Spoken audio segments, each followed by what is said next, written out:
دې کې به یو څو مسایل بیانېږي چې کوم عام طور ضرورت وي. یاد ساتئ د ویترو په باره کې په بعضې احادیثو کې د دې حکم د نفلو راغلی. نبي علیه الصلاة والسلام حکم ورکړلی 5 کولی شئ، 1 کولی شئ، 2 کولی شئ. او په بعضې احادیثو کې د ویترو په باره کې راځي چې مقدار 3 مقرر دی، خاص معین. نو 2 قسمه روایات دا راځي، بعضې کې مقدار مقرر نه دی، بعضې کې مقدار مقرر دی. بس حقیقي خبره دا ده چې چېرته داسې یو منظم نشته چې په هغې باندې 2 حکمه ولګي، یو ځل د نفلو په نیت باندې راشي، مثال په طور یو ځل د واجبو په نیت باندې راشي. او دویم دا چې قرآن سنت کې داسې یو قسم روایت هم نشته چې اول یو قسم دا ویتر او بیا بدل شو. نو خبره دلته مختلف فیه ده.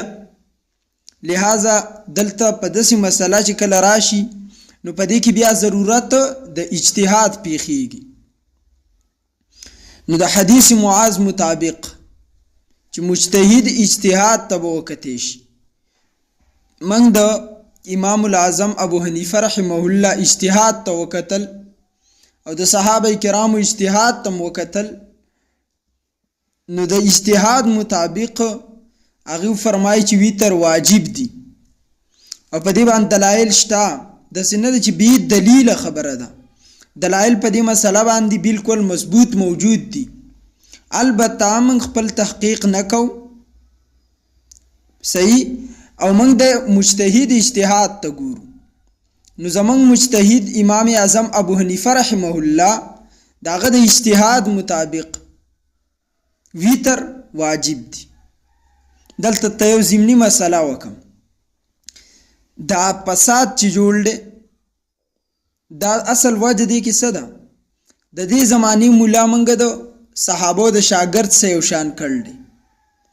تاسو چې حرم شریف ته کم خلک تلی، موږ په خپله نه یو تلی، البته ویډیو کې هم دا لیدله، استادان هم لیدله، د هغې په تقلید کې دا خبره کوم. روضه رسول صلی الله علیه وسلم ته مخامخ نعمان بن ثابت نوم چې لیکل دی دا د امام ابو حنیفه دی. امام صاحب د کوفې نوم یې لیکلی په مدینه منوره کې او د روضه رسول خواته دی په مسجد نبوي کې دننه. دلته زما ذهن کې اکثر یو خبره راځي، د دې مولا نوم چېرته په حرمینو کې په لیټرینګ هم نه دی لیکلی او د امام ابو حنیفه نوم د روضه رسول مخامخ لیکل دی. وزلار دا غواړم، زه سوال دا غواړم، ته چې کم شی د امام ابو حنیفه سره برابر یې د هغه نوم په لیټرینګ هم نه دی لیکلی او ما ته وایي چې هغه امام پرېږده په ده پسې روان شه. لکه عوام غریبانان د دې چې دي نو هغوی ته خو پته نشته، هغه ځان داسې ګڼي لکه بالکل برابر چی. نوم خو د قرآن حدیث علی که نه، نوم د قرآن حدیث علی. البته تپوس ته وکړي، مثال طور یو نوجوان تاسو کېنه او تا ورته ویل چې ته د الله اکبر وایې دا لاس اوچتی دومره، حدیث وایه، حدیث نه دی یاد، وجه پلانکي مولوي صاحب ویل دي، د پلانکي مولوي صاحب دی څوک؟ نو د هغې نه بیا ښه دا نه ده چې د صحابو شاګرد امام ابو حنیفه کوم اجتهادات کړي دي او ومنلی شي. برحال هغه څه دلایل په دې باندې څه دي؟ ګورئ د تهجدو سره اکثره حدیثو کې د ویترو ذکر یو ځای راغلی او ویتر په تهجدو کې دننه ذکر شوي، یو ځای ذکر شوي. د دې نه بعد رسول الله صلی الله علیه وسلم یو پیر صحابه کرامو ته وفرمایل ان الله امدکم بصلاة هي خیر لکم من خمر النعم وهي الوتر فجعلها لكم فيما بين صلاة العشاء الى صلاة الفجر. مستدرک حاکم کې را نقل دی.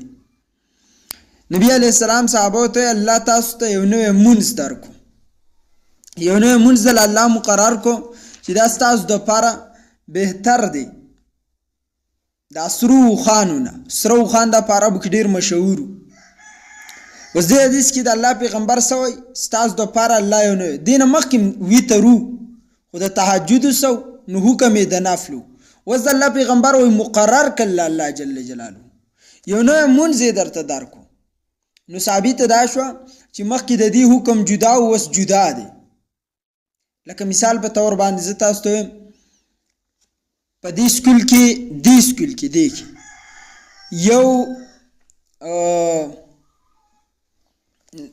استاد دی، په دې سکول کې یو استاد دی په ډیوټۍ باندې ولګي، نو دغه استاد به اوس په دغه سکول کې شمارولی شي،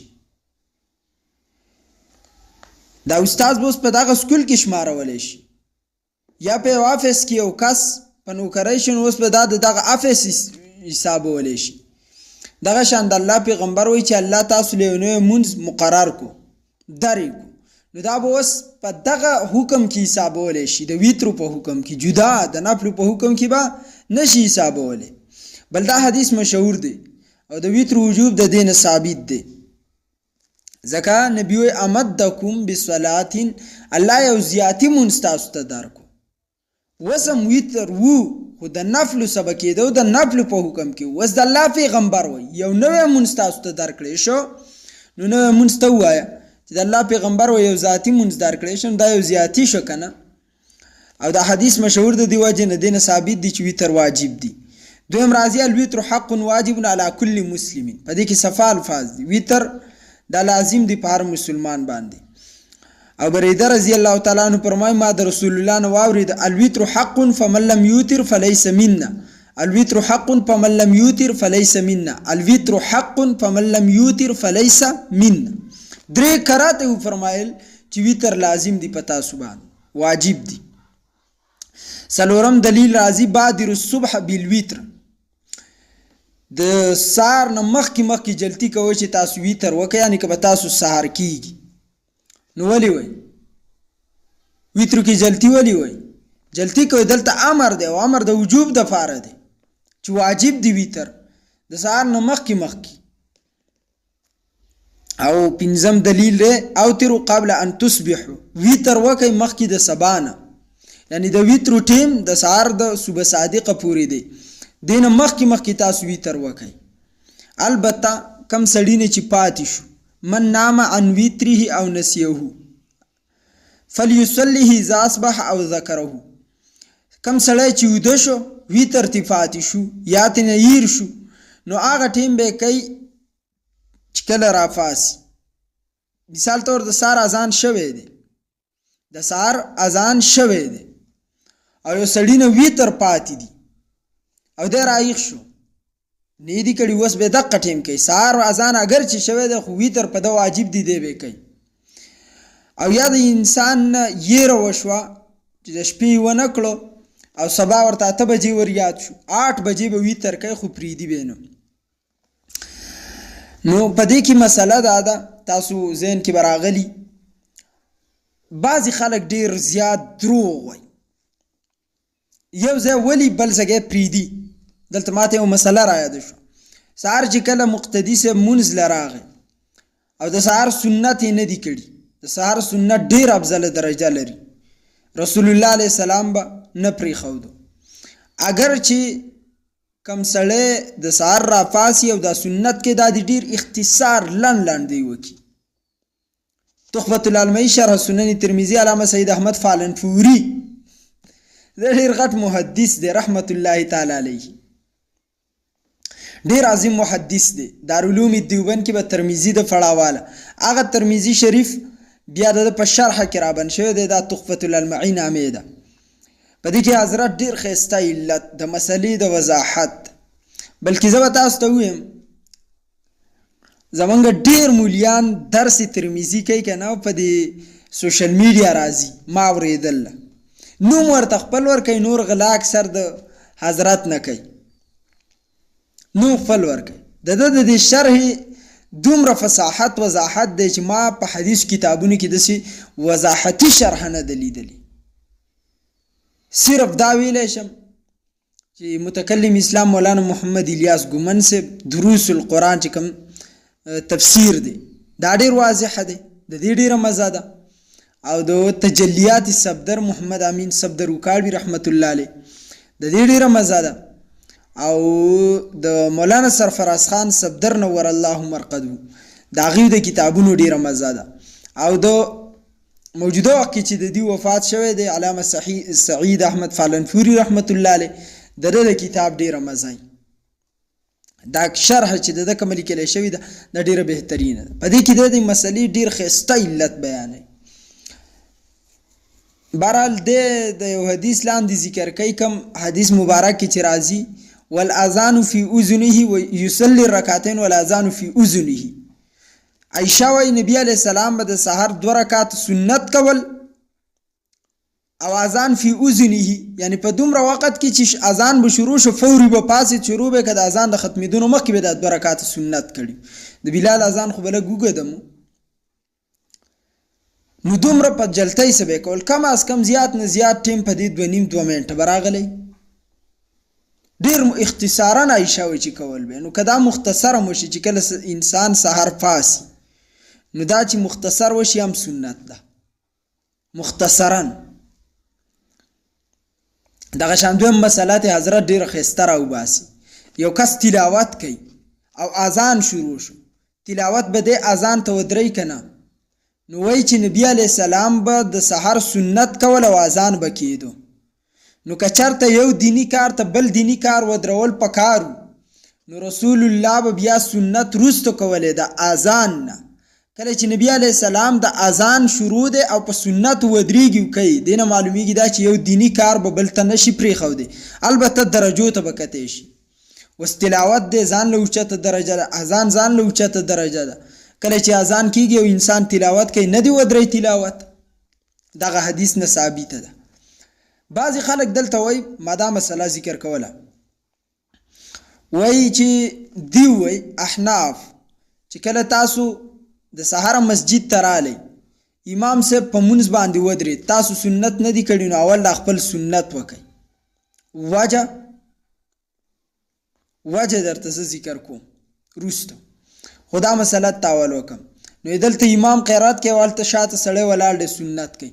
د یاد وساتئ تاسو چې د څومره علماو کتابونه هم ګورئ هغوی به صفا دا لیکلي، څومره علماو کتابونه چې تاسو ګورئ دا ذهن ته واچوئ، هغوی به لیکلي دی د مسجد په داسې حصه کې ودرېږي، د مسجد په داسې حصه کې دی ودرېږي چې د ده اواز څوک د امام صاحب اواز دی نه اوري. لکه د مسجد حصې په هر زګین کې جدا جدا حصې د مسجد، نو دی د مسجد په هغه حصه کې ودرېږي چې د امام صاحب اواز دی نه اوري. او امام ته قرات څنګه حکم دی پته شته؟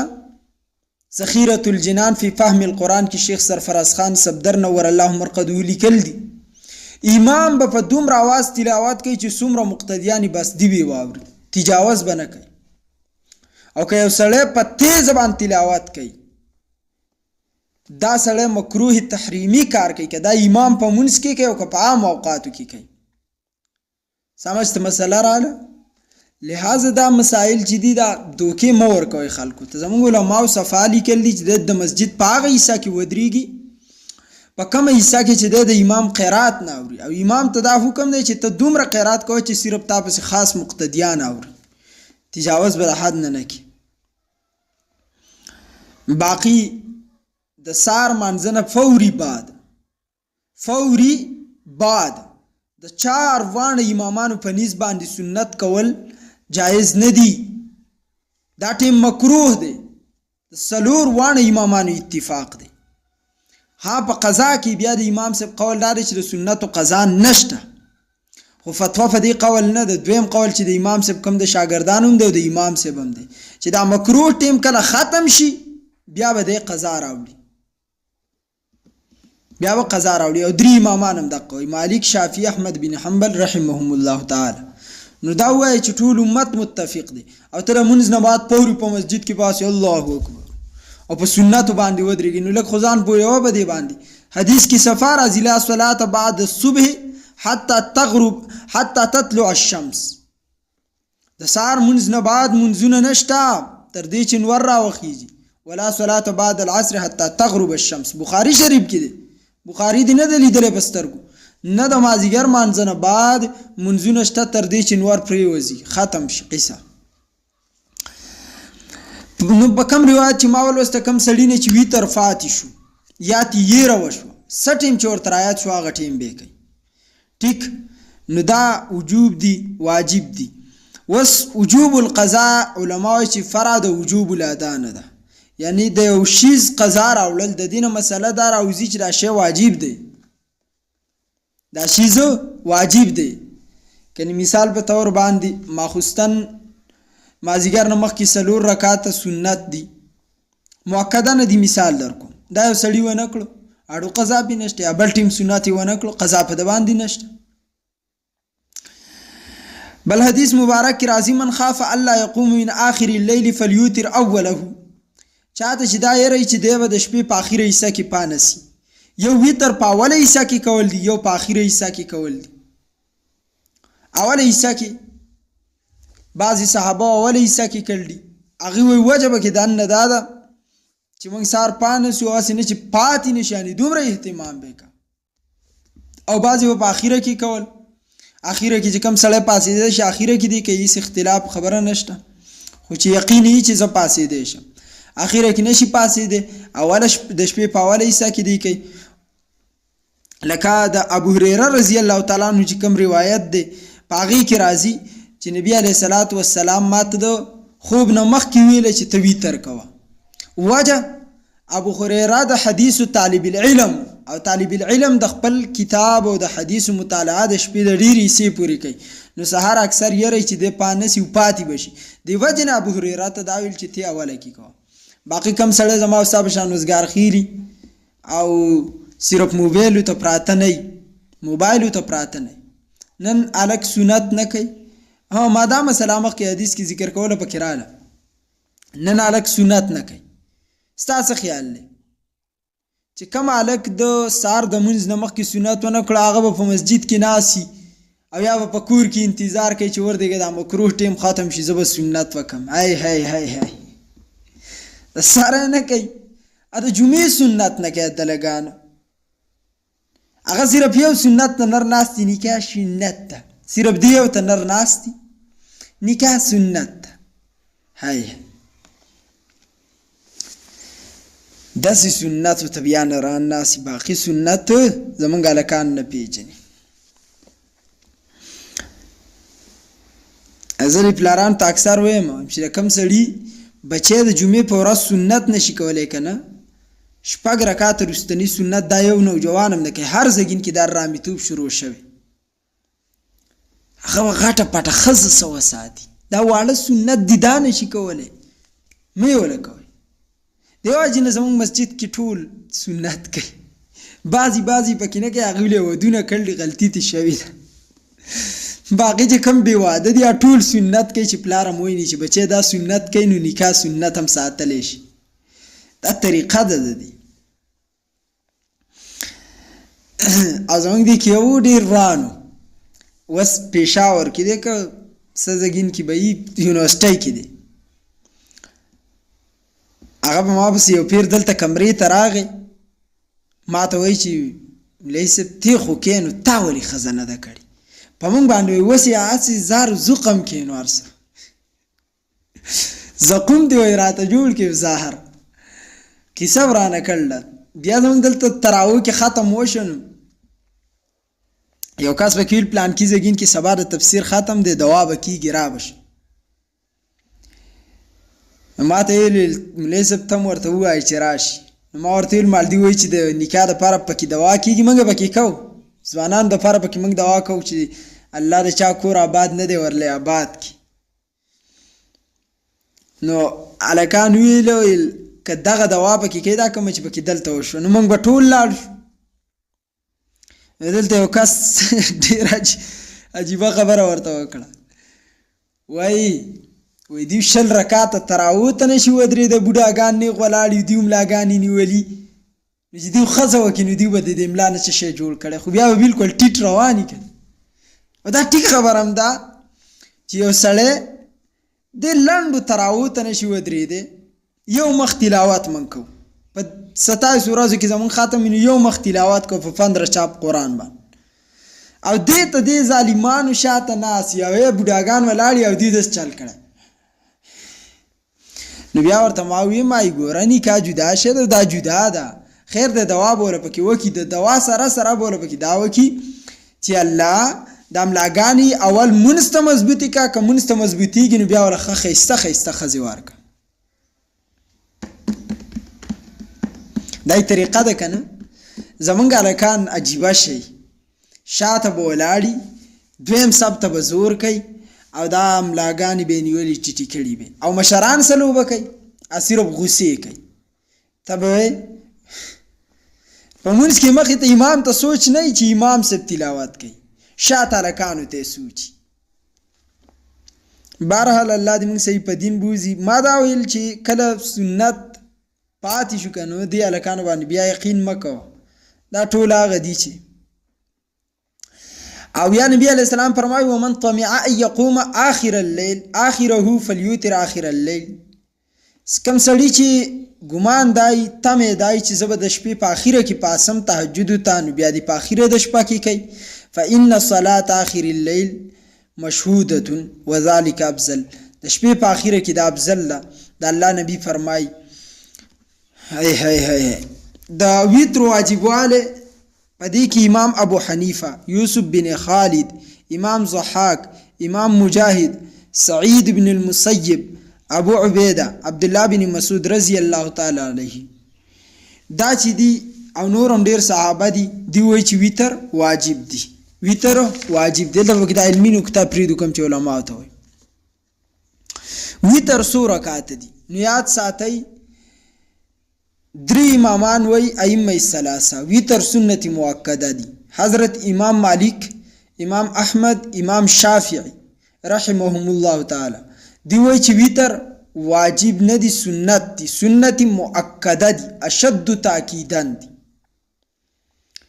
یعنی څنګه چې اذان نشي پری خو دې کم ځکه خلک پریدي نو حکومت ډبای دغه شان وتر بنه پریدي او که پریدي نو حکومت لبکاری چې وی ډبای دی وایي چې وتر دا بهرحال چې سوچ وکي کنو حکم ته نو حکم د دوانو یو شان دی د واجب خو پرې خو دنهشته زمنګ په نس باندې مسله ټیک شو خدا کم چورته سنت مؤکده وای د دیو په نظم نشي پرې خو دی امام احمد بن حنبل رحمه الله به فرمایل من ترک الوتر عمدا فهو رجل سوء ولا ينبغي ان تقبل شهادته کم سړی چې د قصد وتر پریدي قصدن